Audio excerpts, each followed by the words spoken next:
ഇപ്പോൾ സംസ്ഥാന സർക്കാർ സേനാ വിഭാഗങ്ങളെ ആദരിക്കുകയാണ്. തത്സമയം അതിലേക്ക്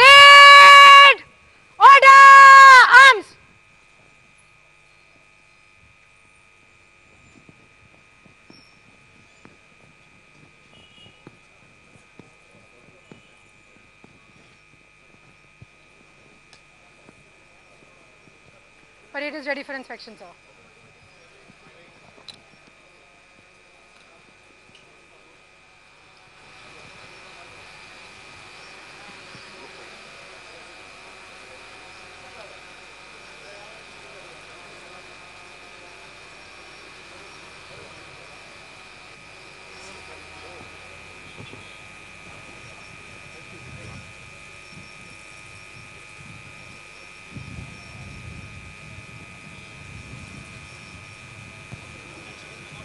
ഈ സമയം ബഹുമാനപ്പെട്ട മുഖ്യമന്ത്രി പരേഡ് കമാൻഡർക്കൊപ്പം പരേഡ് പരിശോധിക്കുന്നതിനായി പുറപ്പെടുകയാണ്.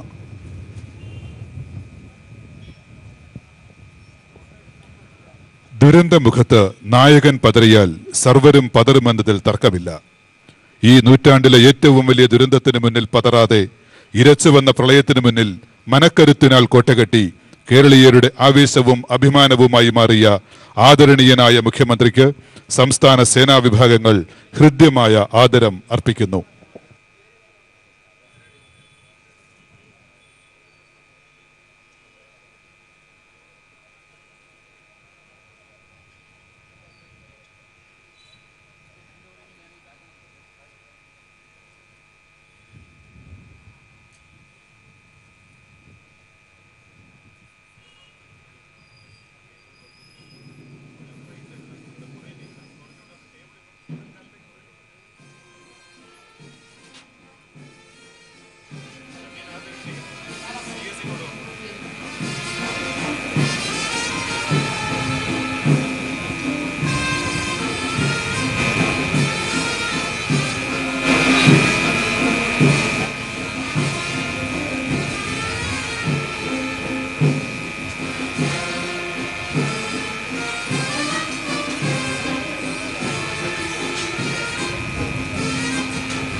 ഒരു നവകേരളത്തിന്റെ സൃഷ്ടിക്കായി നമുക്ക് ഒരുമിച്ച് കൈകോർക്കാം. നാം ഇതുവരെ നേടിയ അനുഭവങ്ങളും പാഠങ്ങളും മാനവികതയും ഈ പുനഃസൃഷ്ടിയിൽ മുതൽക്കൂട്ടാകുമെന്നതിൽ തർക്കമില്ല. ദുരന്തങ്ങളിലെ പ്രതിസന്ധികളെ മറികടന്ന് മാതൃകാപരമായ രീതിയിൽ ഉയർത്തെഴുന്നേറ്റ ഒരു ജനതയെന്ന അഭിമാനത്തോടെ നമുക്ക് മുന്നേറാം. ഈ മുന്നേറ്റത്തിൽ ബഹുമാനപ്പെട്ട മുഖ്യമന്ത്രിക്കും സംസ്ഥാന സർക്കാരിനുമൊപ്പം കേരളീയർ ഒരേ മനസ്സോടെ അണിനിരക്കേണ്ടതുണ്ട്.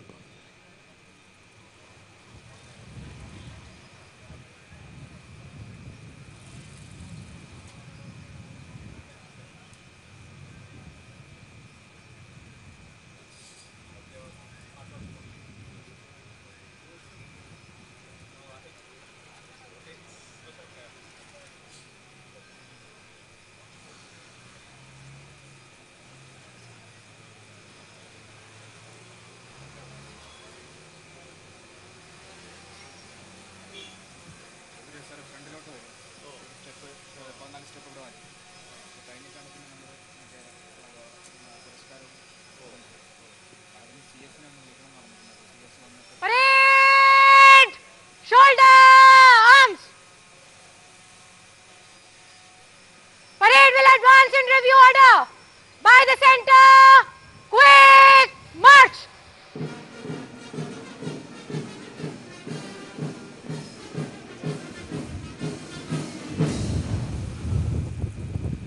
Parade!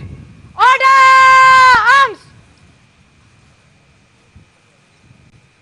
Parade! General salute! Present arms!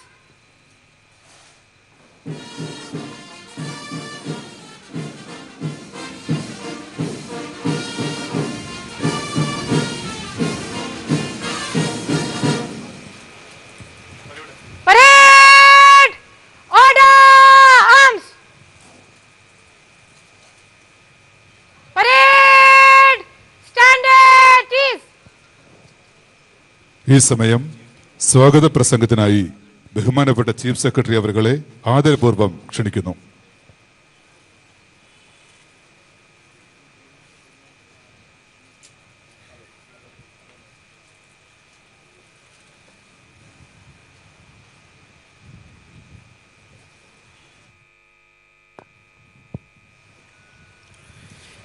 ബഹുമാന്യനായ കേരള മുഖ്യമന്ത്രി ശ്രീ പിണറായി വിജയൻ, ഇവിടെ കൂടിയിരിക്കുന്ന എൻ്റെ മാന്യ കൊളീഗ്സ്, സുഹൃത്തുക്കളെ, നമ്മുടെ സംസ്ഥാനം കണ്ടിരിക്കുന്ന ഏറ്റവും വലിയ പ്രളയക്കെടുതിയിൽ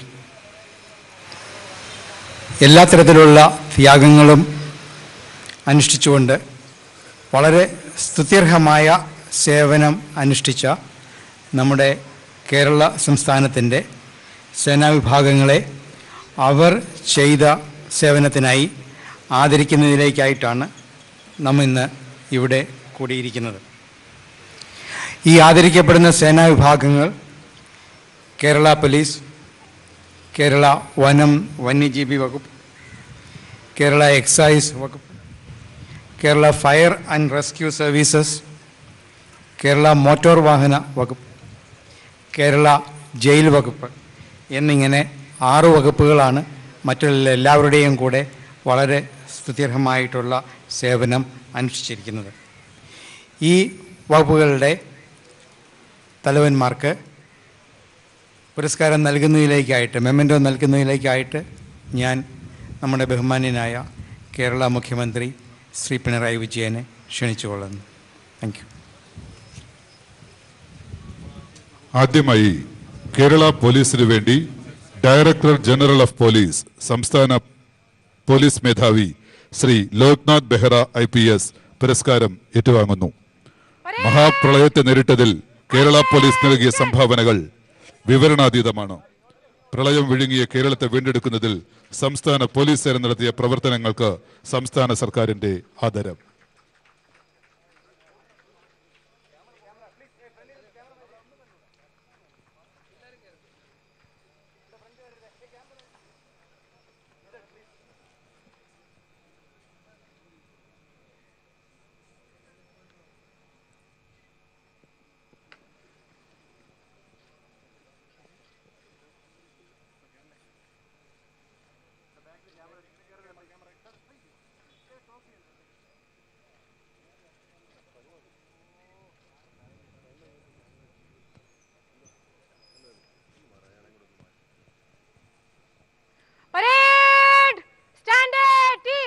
കേരള എക്സൈസ് ഡിപ്പാർട്ട്മെന്റിനു വേണ്ടി excise commissioner Shri Isharaj Singh Indian police service പുരസ്കാരം ഏറ്റുവാങ്ങുന്നു. പഴുതുകളില്ലാത്ത ഏകോപനത്തിലൂടെ ഒരു സേന എന്ന നിലയിൽ ദുരന്ത നിവാരണത്തിൽ കേരള എക്സൈസ് വകുപ്പ് മികച്ച സംഭാവനകൾ നൽകി. പ്രളയ ദുരിതമനുഭവിക്കുന്ന ജനതയെ സഹായിക്കാൻ എക്സൈസ് വകുപ്പ് നടത്തിയ സേവനങ്ങൾക്ക് സർക്കാരിന്റെ അംഗീകാരം.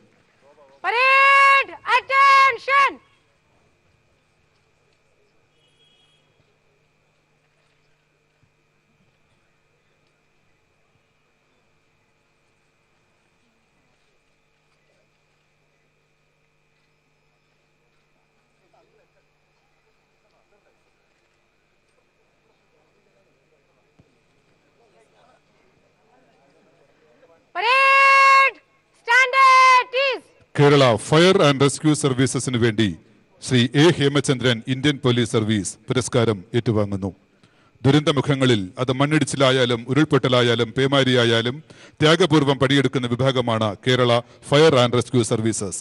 ദുരിതാശ്വാസ പ്രവർത്തനങ്ങളിൽ പുതിയ ചരിത്രം എഴുതുവാൻ ഈ ഡിപ്പാർട്ട്മെന്റിന് സാധിച്ചു.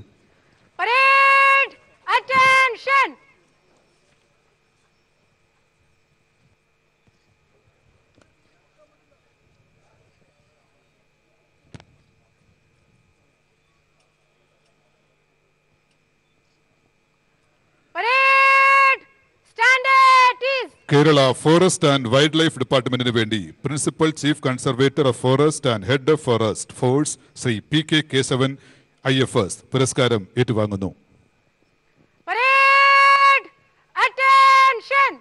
വനപ്രദേശങ്ങൾ കൂടുതലുള്ള പ്രദേശങ്ങളിൽ പ്രളയ ദുരിതത്തിന്റെ തീവ്രത കുറയ്ക്കാൻ Kerala forest and wildlife department നടത്തിയ ശ്രമങ്ങൾ വിലമതിക്കാനാവാത്തവയാണ്. മികച്ച ഈ സേവനത്തിന് സംസ്ഥാന സർക്കാരിന്റെ ആദരം.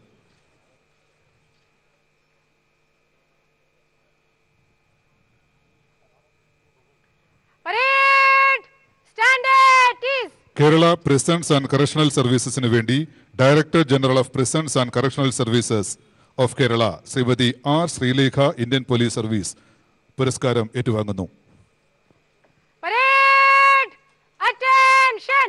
Kerala prisons and correctional services വിലമതിക്കാനാവാത്ത സേവനങ്ങൾ ദുരന്ത നിവാരണത്തിനായി നൽകിയിട്ടുണ്ട്. ദുരിതബാധിതർക്കുള്ള സാധന സാമഗ്രികളും ആഹാരവും വിതരണം ചെയ്യുന്നതിൽ വകുപ്പിന്റെ പ്രവർത്തനങ്ങൾ ഏറെ പ്രശംസ നേടി. മികച്ച സേവനത്തിന് സംസ്ഥാന സർക്കാരിന്റെ ആദരം.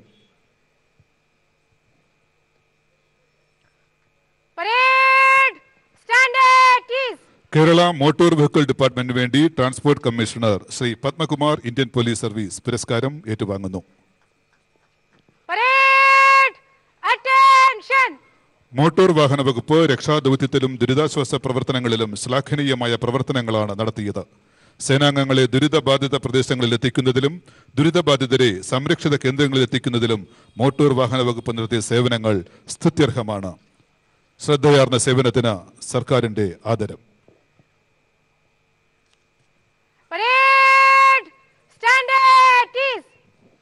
ഈ സമയം സംസ്ഥാനത്തിന്റെ ആദരണീയനായ മുഖ്യമന്ത്രി പരേഡിനെ അഭിസംബോധന ചെയ്ത് സംസാരിക്കുന്നു.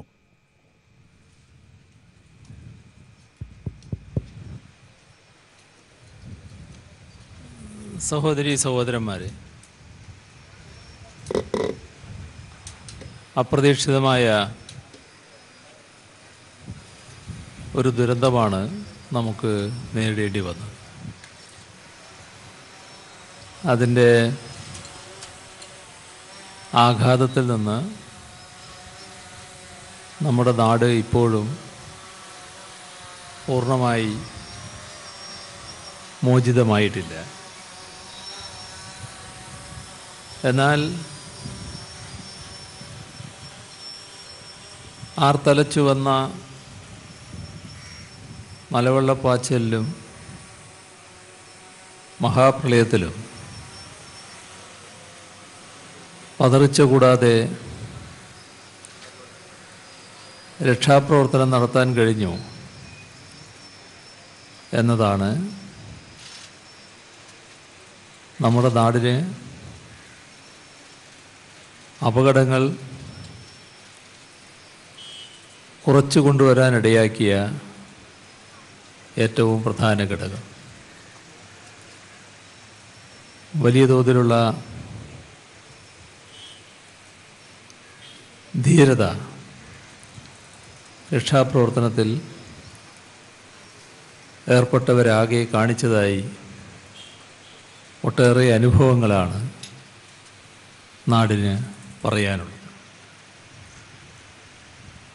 ഇവിടെ ഉയർന്നു വന്ന ഒരു കൂട്ടായ്മ അത് പ്രത്യേകം എടുത്തു പറയത്തക്കതാണ്. ഒറ്റ മനസ്സോടെ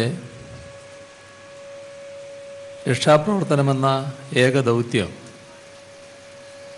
നിറവേറ്റുക, ഇതിലാണ് എല്ലാവരും ശ്രദ്ധിച്ചത്. നമ്മുടെ നാട്ടിലെ വിവിധ രാഷ്ട്രീയ പാർട്ടികൾ, സന്നദ്ധ സംഘടനകൾ, വിവിധ സാമൂഹ്യ പ്രസ്ഥാനങ്ങൾ, സന്നദ്ധ സേവനത്തിന് തയ്യാറായിട്ടുള്ള വിവിധ സംഘടനകൾ, ഇതിനെല്ലാം ഒപ്പം കേരള സർക്കാരും അണിചേർന്നുകൊണ്ടാണ് ഈ രക്ഷാപ്രവർത്തനം വിജയകരമായി ഏറ്റെടുക്കാൻ നമുക്ക് കഴിഞ്ഞത്. വിവിധ മേഖലയിലുള്ള തൊഴിലാളികൾ രക്ഷാപ്രവർത്തനത്തിലേക്ക് വൻതോതിൽ തന്നെ എത്തിച്ചേർന്നു. ആദ്യ മണിക്കൂറുകൾ, പ്രളയത്തിൻ്റേതായ ആദ്യ മണിക്കൂറുകൾ ഓരോ പ്രദേശത്തുമുള്ള യുവാക്കൾ അതിസാഹസികമായി ആളുകളെയും കുടുംബങ്ങളെയും രക്ഷപ്പെടുത്താൻ മുന്നിട്ടിറങ്ങുകയും ചെയ്തു. ഇത്തരം രക്ഷാപ്രവർത്തനങ്ങളുടെ മുൻനിരയിൽ നിന്ന് പ്രവർത്തിക്കാൻ കഴിഞ്ഞവരാണ് നമ്മുടെ സേനാ വിഭാഗങ്ങൾ. പോലീസ്, ഫയർഫോഴ്സ്, എക്സൈസ്, ജയിൽ, വനം, ഈ വകുപ്പുകളെല്ലാം ഉള്ളവരുടെ അർപ്പണബോധത്തോടെയുള്ള രക്ഷാപ്രവർത്തനം പ്രത്യേകം എടുത്തു പറയേണ്ടതായിട്ടുണ്ട്. ഇവരുടെ അർപ്പണബോധത്തോടെയുള്ള പ്രവർത്തനമാണ് ദുരന്തത്തിൻ്റെ മാരകാവസ്ഥയെ ലഘൂകരിക്കുന്നതിന് വലിയ തോതിൽ സഹായിച്ചത്. അത്തരമൊരു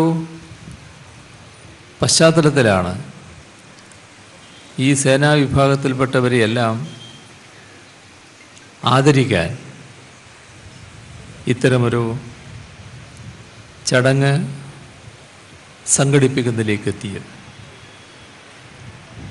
ഈ ദുരന്തത്തെ നേരിടുന്നതിൽ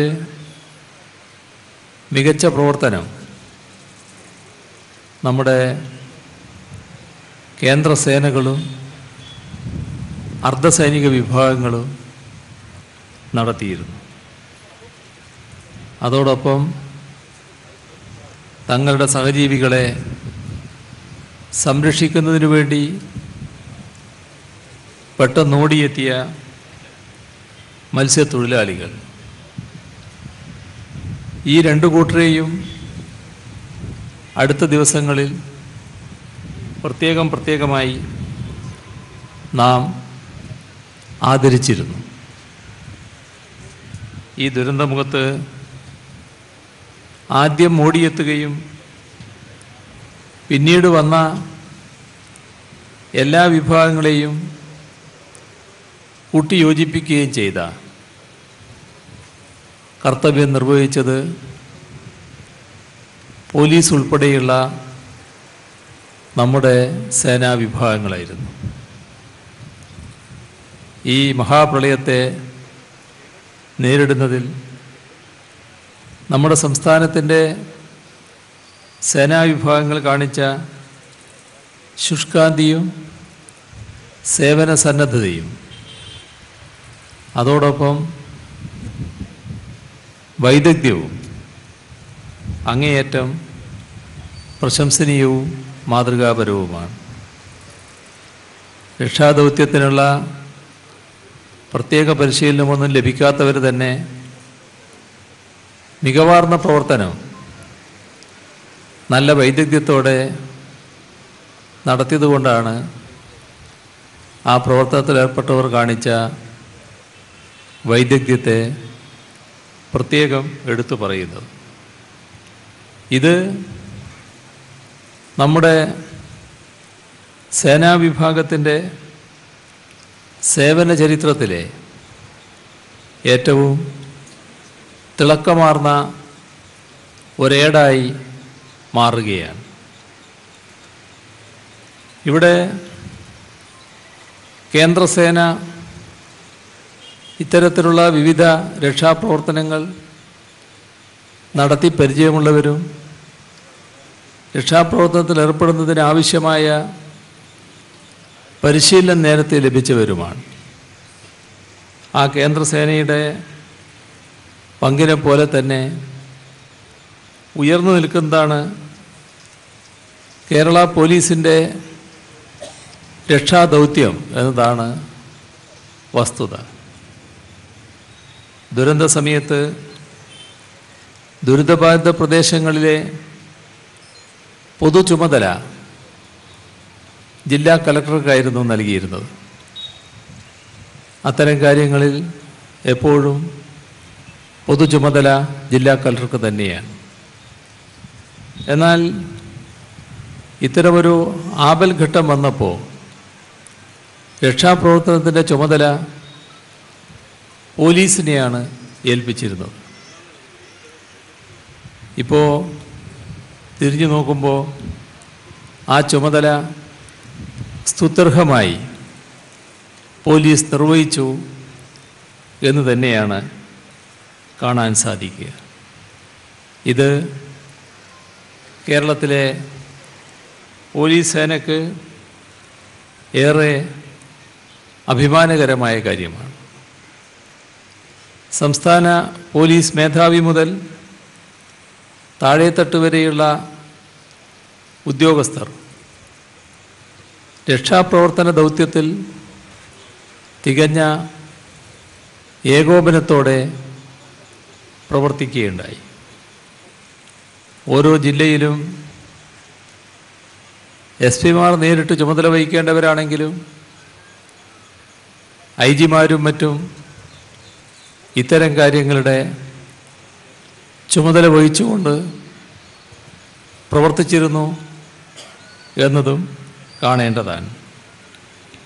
ഇത് പൊതുവെ നല്ല ജാഗ്രത പുലർത്താനും മികച്ച പ്രവർത്തനം കാഴ്ചവെക്കുന്നതിനും ഇടയാക്കി. പ്രളയം എല്ലാ വാർത്താവിനിമയ ബന്ധങ്ങളും തകരാറിലാക്കി. ആ സന്ദർഭത്തിൽ വാർത്താവിനിമയം സാധിച്ചത് പോലീസിൻ്റെ സംവിധാനങ്ങൾ ഉപയോഗിച്ചുകൊണ്ടായിരുന്നു. ഹെഡ്ക്വാർട്ടേഴ്സിലും ദുരിതബാധിത പ്രദേശങ്ങളിലും സ്ഥാപിച്ച കൺട്രോൾ റൂമുകൾ രക്ഷാപ്രവർത്തനത്തിൽ ഏറെ ഉപകാരമായി മാറുകയും ചെയ്തു. രക്ഷാദൗത്യത്തിൽ നേരിട്ട് ഇടപെട്ടതിൽ മാത്രമല്ല, മത്സ്യത്തൊഴിലാളികളെ ആവശ്യമായ സ്ഥലങ്ങളിൽ എത്തിക്കുന്നതിലും പോലീസ് വലിയ പങ്കാണ് വഹിച്ചത്. പോലീസ് അത്തരമൊരു പങ്ക് വഹിച്ചിരുന്നില്ലെങ്കിൽ താമസിയാതെ എത്തിച്ചേരേണ്ട മത്സ്യത്തൊഴിലാളികൾക്ക് ഇത്തരം സ്ഥലങ്ങളിൽ എത്തുന്നതിന് വലിയ പ്രയാസം ഉണ്ടാകുമായിരുന്നു. കാരണം അന്നത്തെ ദിനങ്ങൾ വാഹനഗതാഗതം പലയിടത്തും താറുമാറായതാണ്. അതോടൊപ്പം തന്നെ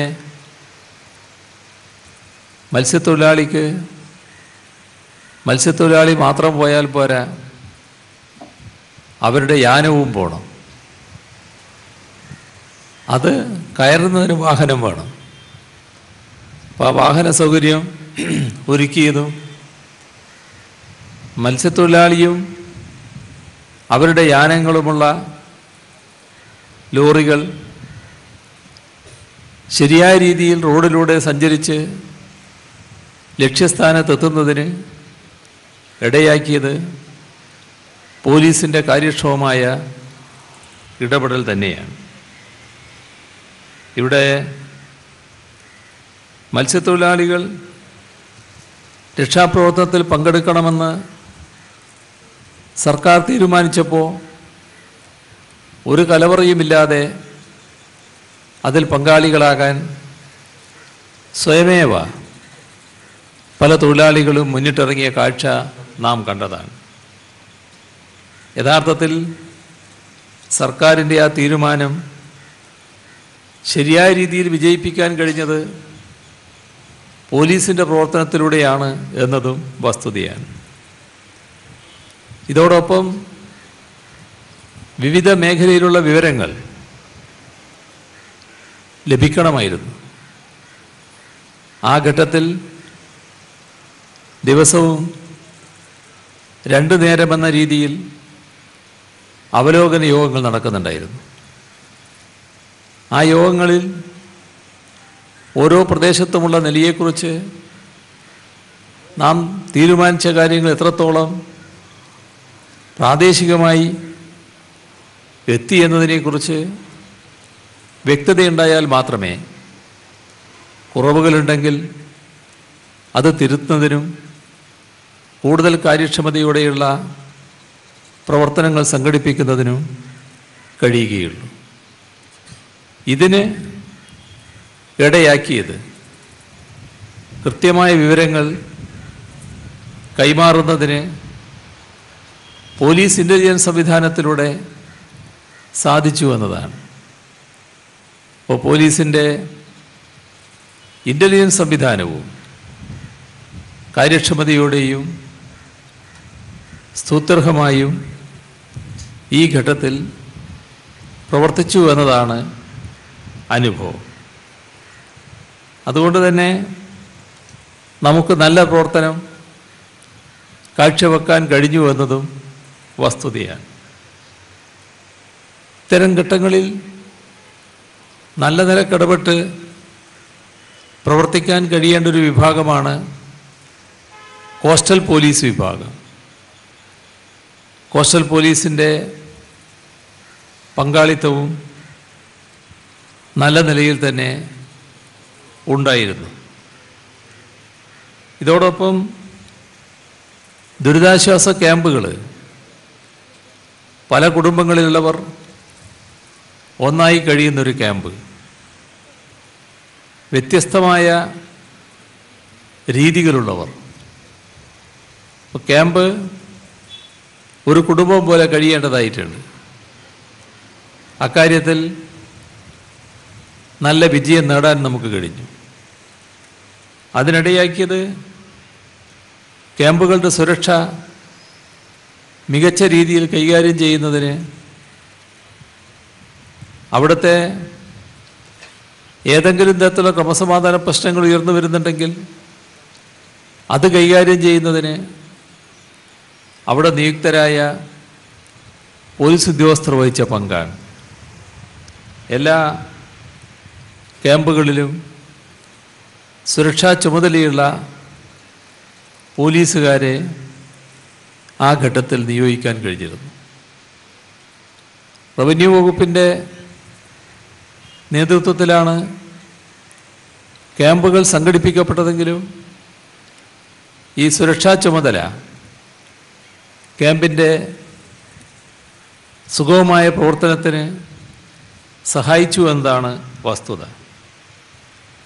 നമ്മുടെ സംസ്ഥാനത്തെ രക്ഷാപ്രവർത്തനത്തിൽ ഇറങ്ങിയ പോലീസുകാർ യഥാർത്ഥത്തിൽ 40,000-ഓളം പോലീസ് ഉദ്യോഗസ്ഥർ ഈ രക്ഷാപ്രവർത്തനത്തിൽ ഇറങ്ങി എന്നാണ് കാണാൻ കഴിയുന്നത്. അതോടൊപ്പം കോസ്റ്റൽ പോലീസിൻ്റേതുൾപ്പെടെ 679 ബോട്ടുകൾ സംഘടിപ്പിച്ച് വെള്ളത്തിലിറക്കാനും ആളുകളെ രക്ഷിക്കാനും കഴിഞ്ഞു എന്നതും പോലീസിൻ്റെ പ്രത്യേകതയായി കാണേണ്ടതാണ്. ഇതിനു പുറമെ 2500-ലേറെ വാഹനങ്ങളും ഈ രക്ഷാപ്രവർത്തനത്തിന് വേണ്ടി ഉപയോഗിക്കുന്ന നിലയുണ്ടായി. പലയിടങ്ങളിൽ നിന്നും കിട്ടിയ വിവരം വെച്ചാൽ ജനമൈത്രി പോലീസ് അങ്ങേയറ്റം സഹായകരമായി മാറി എന്നതാണ് പറയാൻ കഴിയുക. ജനമൈത്രി സമിതികളുണ്ട്.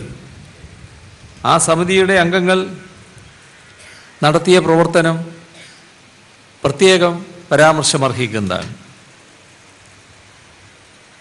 പോലീസിനെ പോലെ തന്നെ മറ്റ് സേനാവിഭാഗങ്ങളും നല്ല രീതിയിൽ രംഗത്തിറങ്ങുകയുണ്ടായി. ഇതിൽ ഫയർഫോഴ്സ് ആദ്യം മുതൽക്കേ സ്തുത്യർഹമായ പങ്കാണ് വഹിച്ചത്. രക്ഷാപ്രവർത്തനത്തിൽ മികവുറ്റ പ്രവർത്തനം അവർക്ക് കാഴ്ചവെക്കാൻ കഴിഞ്ഞു. അവരുടെ സേവനം അങ്ങേയറ്റം നിർണായകമായിരുന്നു. ഉരുൾപൊട്ടൽ മേഖലകളിൽ ഫയർഫോഴ്സിൻ്റെ പങ്ക് പ്രത്യേകം എടുത്തു പറയത്തക്കതാണ്.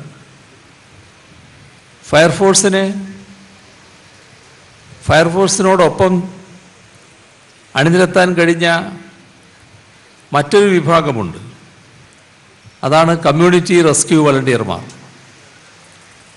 വളരെ കൂടുതലില്ല ആ നമ്പർ. ഈ അനുഭവത്തിൽ കമ്മ്യൂണിറ്റി റെസ്ക്യൂ വളണ്ടിയർമാരുടെ എണ്ണം വർദ്ധിപ്പിക്കാനും എല്ലാ പ്രദേശങ്ങളിലും പെട്ടെന്ന് അവരുടെ സേവനം ലഭിക്കാൻ സാധ്യതയുണ്ട് എന്ന് കണക്കാക്കി ആ തരത്തിൽ വ്യാപിപ്പിക്കാനുമുള്ള നടപടികളിലേക്കും കടക്കേണ്ടതായിട്ടുണ്ട്. ഇവിടെ രക്ഷാപ്രവർത്തനം എല്ലാ സമയവും നല്ല രീതിയിൽ മുന്നോട്ട് കൊണ്ടുപോകാൻ പോലീസിനും ഫയർഫോഴ്സിനും കഴിഞ്ഞിട്ടുണ്ട്. ഇതിലൊരു പ്രത്യേകത, ഈ രക്ഷാപ്രവർത്തനത്തിലേർപ്പെട്ട ചിലരുടെ കുടുംബാംഗങ്ങൾ വെള്ളപ്പൊക്കത്തിൻ്റെ കെടുതികൾ അനുഭവിച്ചു കൊണ്ടിരിക്കുന്ന ഘട്ടത്തിലാണ് അതെല്ലാം മറന്നുകൊണ്ട് ശ്രദ്ധിക്കാതെ മറ്റു ഇതര പ്രദേശങ്ങളിൽ രക്ഷാപ്രവർത്തനത്തിൽ മുഴുകി നിന്നത് എന്നത് അങ്ങേയറ്റം വിലമതിക്കേണ്ട കാര്യമാണ്. നിങ്ങളുടെ വീട്ടിൽ വെള്ളം കയറിയപ്പോൾ പോലും മറ്റുള്ളവരുടെ വീടുകളിൽ രക്ഷാപ്രവർത്തനം നടത്തുന്നതിൽ മുന്നിട്ട് നിന്നവരാണ് അവരിൽ പലരും. ഈ ത്യാഗമനോഭാവത്തോടെയുള്ള സേവന സന്നദ്ധത ഉദാത്ത മാതൃകയായി മാറി എന്നതാണ് കാണാൻ നമുക്ക് സാധിക്കുക. ഇവിടെ മോട്ടോർ വാഹന വകുപ്പും മാതൃകാപരമായ പ്രവർത്തനമാണ് കാഴ്ചവെച്ചത്. സേനാ സംഘങ്ങളെയും തൊഴിലാളി സംഘങ്ങളെയും അതത് സമയം ഏറ്റവും ആവശ്യമുള്ള സ്ഥലങ്ങളിൽ എത്തിക്കുന്നതിനും അവശ്യ വസ്തുക്കൾ ക്യാമ്പുകളിൽ എത്തിക്കുന്നതിനും മോട്ടോർ വാഹന വകുപ്പ് അസാധാരണമായ കാര്യക്ഷമതയാണ് കാണിച്ചത്. ദുരിതാശ്വാസ പ്രവർത്തനങ്ങൾക്കായി 8,000-ഓളം വാഹനങ്ങൾ രംഗത്തിറക്കാനായി എന്നത് മോട്ടോർ വാഹന വകുപ്പിൻ്റെ പ്രവർത്തനത്തിൻ്റെ മികവ് തന്നെയാണ് കാണിക്കുന്നത്. കുട്ടനാട്ടിൽ നിന്നൊക്കെ ആളുകളെ ഒഴിപ്പിക്കാൻ വലിയ തോതിൽ ഈ ദുരന്തകാലത്ത് സഹായിച്ച്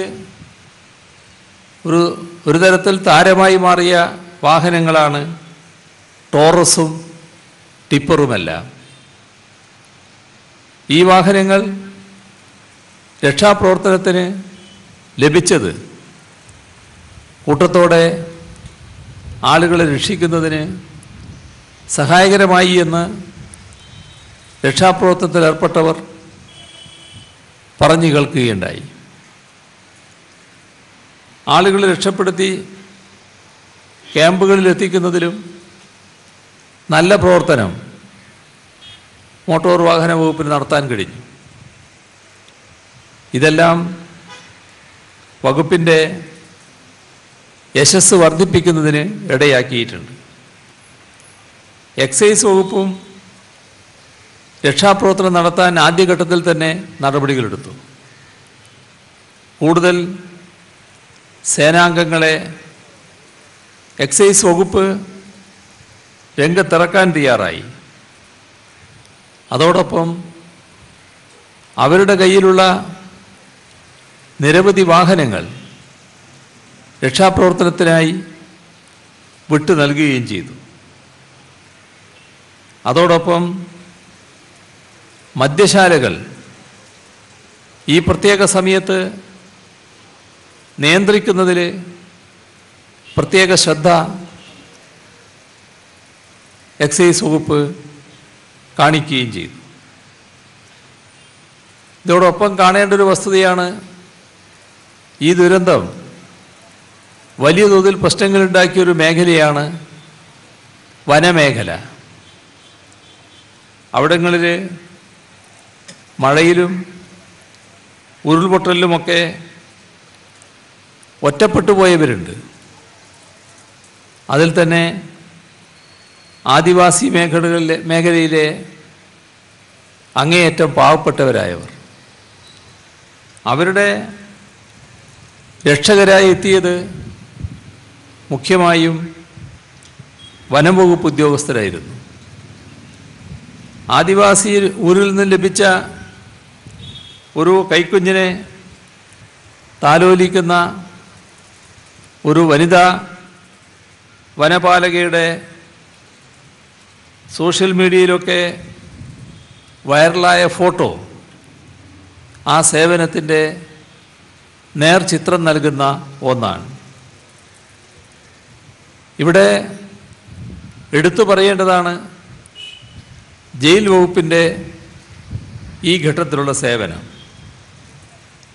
ഇത്തരമൊരു ദുരന്തഘട്ടത്തിൽ സാധാരണ നിലയിൽ ജയിൽ വകുപ്പിന് എന്ത് റോളാണ് വഹിക്കാൻ കഴിയുക എന്ന് സ്വാഭാവികമായും സംശയങ്ങൾ ഉയർന്നേക്കാം. പക്ഷേ ജയിൽ വകുപ്പിനും ഇത്തരമൊരു ദുരന്തഘട്ടത്തിൽ മുഖ്യമായ റോൾ വഹിക്കാൻ കഴിയും എന്ന് നമ്മുടെ സംസ്ഥാനത്തെ ജയിൽ വകുപ്പ് തെളിയിക്കുകയുണ്ടായി.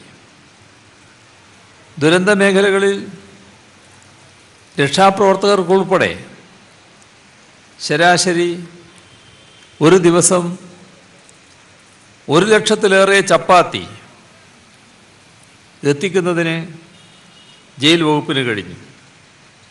അതുപോലെ തന്നെ ആവശ്യക്കാർക്ക് കഞ്ഞിയും മറ്റ് ഭക്ഷ്യവസ്തുക്കളും എത്തിക്കുന്നതിനും ജയിൽ വകുപ്പിന് കഴിഞ്ഞു. ഇതോടൊപ്പം തുണിത്തരങ്ങൾ നൽകാനും രക്ഷാപ്രവർത്തനത്തിൽ പങ്കുവഹിക്കാനും ജയിൽ വകുപ്പ് എത്തുകയും ചെയ്തു. ഇവിടെ നമ്മുടെ സേനാ വിഭാഗങ്ങളുടെ ഒരു സവിശേഷത കൂടി എടുത്തു പറയേണ്ടതാണ്. കിടപ്പ് രോഗികൾ, ഗർഭിണികൾ, വന്ധ്യവയോധികർ, കുട്ടികൾ, എന്തിനധികം പറയുന്നു, മൃഗങ്ങളെപ്പോലും കരുതലോടെ സുരക്ഷിത സ്ഥാനങ്ങളിൽ എത്തിക്കാൻ പലപ്പോഴും ജീവൻ പണയം വെച്ചാണ് പലരും പ്രവർത്തിച്ചത്. ഒറ്റത്തോർത്തെടുത്ത് 200ഓളം പേരെ രക്ഷപ്പെടുത്തിയ ഒരാളുടെ അനുഭവം കേൾക്കാൻ കഴിഞ്ഞു. അയാളോട് രക്ഷപ്പെട്ട ഒരാൾ പറയുകയാണ്, ഇവിടെ ഞങ്ങളെ രക്ഷപ്പെടുത്താൻ പോലീസുകാരുൾപ്പെടെ ആരും വന്നില്ല എന്ന്. നിങ്ങളില്ലായിരുന്നെങ്കിൽ ഞങ്ങൾ മരിച്ചേനെയെന്നും ഈ രക്ഷപ്പെടുത്തിയ ഒറ്റത്തോർത്തെടുത്ത് രക്ഷാപ്രവർത്തനത്തിൽ ഏർപ്പെട്ട ആ മനുഷ്യനോട് അവർ പറയുകയാണ്. അപ്പോൾ ആ ഒറ്റത്തോർത്തെടുത്ത മനുഷ്യൻ അവരോട് പറഞ്ഞത്, ഞാൻ ഇവിടുത്തെ SI ആണ് എന്നാണ്. അത്തരം ദൃശ്യങ്ങളും അനുഭവങ്ങളും പലതും മാധ്യമങ്ങളിൽ വന്നു കഴിഞ്ഞിട്ടുണ്ട്. ഇപ്രകാരം ദുരന്തം നേരിടുന്നതിന് സന്ദർഭത്തിനൊത്തുയർന്ന് നിങ്ങൾ നടത്തിയ മഹാപ്രവർത്തനം നാടിനാകെ മാതൃകയായി മാറിയിരിക്കുന്നു. പോലീസിനെക്കുറിച്ചുള്ള ധാരണയിലും വലിയ മാറ്റമാണ് വന്നിട്ടുള്ളത്.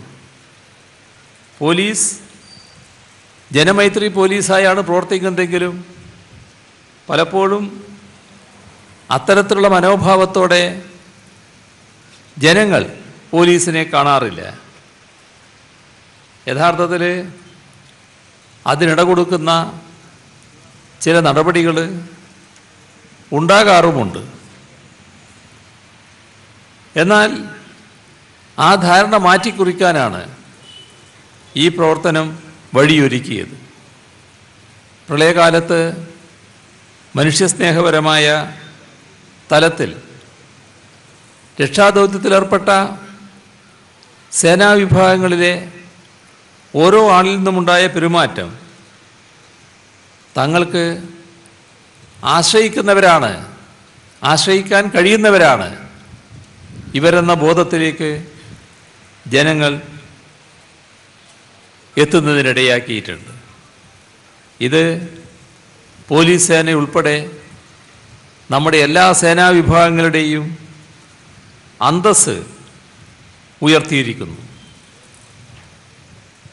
ഓരോ പോലീസ് കുടുംബവും പാവപ്പെട്ടവരിൽ പാവപ്പെട്ടവരായ പ്രളയബാധിത കുടുംബങ്ങൾക്ക് സഹായം എത്തിച്ചു കൊടുക്കാൻ സന്നദ്ധമാവുന്ന നിലയുമുണ്ടായിട്ടുണ്ട്. വീട് വെച്ചു കൊടുക്കാൻ സഹായിക്കുന്ന നിലയും ചിലയിടങ്ങളിൽ നിന്ന് ഉയർന്നു വന്നിട്ടുണ്ട്. ഇതെല്ലാം കൂടുതൽ മാനുഷികവും ജനങ്ങൾക്ക് സ്വീകാര്യവുമായ രീതിയിലേക്ക് സേനയെ മാറ്റുന്ന നിലയിലാണ് എത്തിയിട്ടുള്ളത്. ഈ വെള്ളപ്പൊക്കത്തിൽ 2 ലക്ഷത്തോളം കുട്ടികൾക്കാണ് വിഷമം അനുഭവിക്കേണ്ടി വന്നത്. അവരെ മാനസികമായി കൂടി ശക്തിപ്പെടുത്തേണ്ടതായിട്ടുണ്ട്. അതിന് ഉതകുന്നൊരു നടപടി ഹോപ്പ് എന്ന പ്രോജക്റ്റ് വെള്ളപ്പൊക്ക ബാധിത പ്രദേശങ്ങളിൽ പഞ്ചായത്തുകളിൽ എത്തിക്കാൻ പോലീസ് ആലോചിക്കുന്നുവെന്നത് നല്ലൊരു കാര്യമാണ്. വലിയ ആശ്വാസമായിരിക്കും കുഞ്ഞുങ്ങൾക്ക് അത് പ്രദാനം ചെയ്യുക. ഒരുമിച്ച് നിന്നാൽ അസാധ്യമായി ഒന്നുമില്ല എന്ന് തെളിഞ്ഞ ദിവസങ്ങളാണ് കടന്നുപോയത്. വരുംകാലവും ഐക്യം കൊണ്ട് അസാധ്യമായതിനെ സാധ്യമാക്കുമെന്ന പ്രതിജ്ഞ എടുക്കേണ്ട സമയം കൂടിയാണിത്. അതിന് നിങ്ങൾക്കെല്ലാവർക്കും കഴിയട്ടെ എന്ന് ആശംസിക്കുന്നു. സ്വയം മറന്ന് ആത്മാർപ്പണത്തോടെ രക്ഷാപ്രവർത്തനത്തിനിറങ്ങിയ നിങ്ങളെ ഓരോരുത്തരെയും ഹാർദമായി അഭിവാദ്യം ചെയ്തുകൊണ്ട് അവസാനിപ്പിക്കുന്നു. നിങ്ങൾക്കെല്ലാം സ്നേഹാഭിവാദനങ്ങൾ.